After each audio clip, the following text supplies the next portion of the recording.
군대는 잘 먹어야 진격한다. 나폴레옹의 이 유명한 말은 단순한 격언이 아니었습니다. 당시 프랑스군은 적군의 총탄보다 배고픔과 괴혈병으로 더 많이 죽어가고 있었기 때문입니다. 오늘날 우리가 편의점에서 무심코 집어드는 통조림, 그 속에는 피 튀기는 전쟁의 역사와 얄궂은 아이러니가 밀봉되어 있습니다. 1795년 프랑스 정부는 절박했습니다. 전 유럽을 상대로 전쟁을 벌이던 상황에서 썩지 않는 식량을 전선까지 운반하는 건 승패를 가르는 열쇠였습니다. 보급이 끊기면 승리도 없었으니까요. 결국 정부는 결단을 내립니다.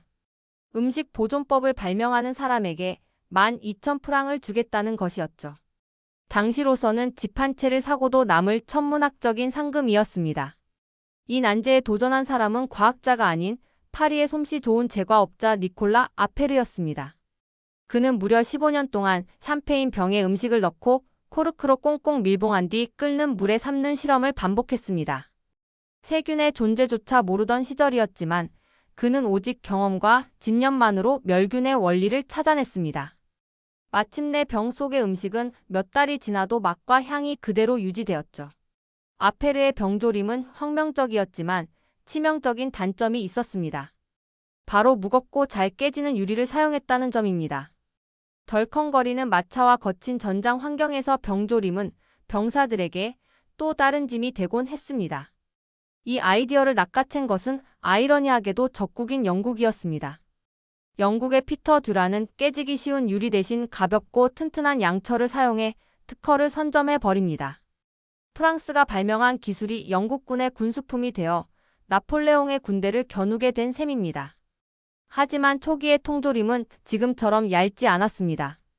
음식의 보존에만 집중한 나머지 강철처럼 두꺼워 마치 새로 만든 금고 같았습니다.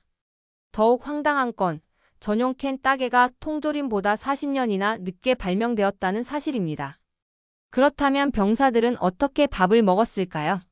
망치와 끌을 사용하거나 심지어 총검으로 캔을 내려 찍어야 했습니다. 당시 캔 라벨에는 내용물을 꺼내려면 끌과 망치로 윗부분을 둥글게 잘라내시오라는 무시무시한 문구가 적혀 있었을 정도입니다. 전쟁의 포화 속에서 태어난 통조림은 이제 전 세계 어디서나 볼 수 있는 가장 평화로운 비상식량이 되었습니다. 오늘 저녁 참치캔을 따는 그 경쾌한 소리 뒤에 숨겨진 이야기를 떠올려 보시죠. 나폴레옹의 야망과 망치를 들고 밥을 먹어야 했던 병사들의 애환을 말입니다.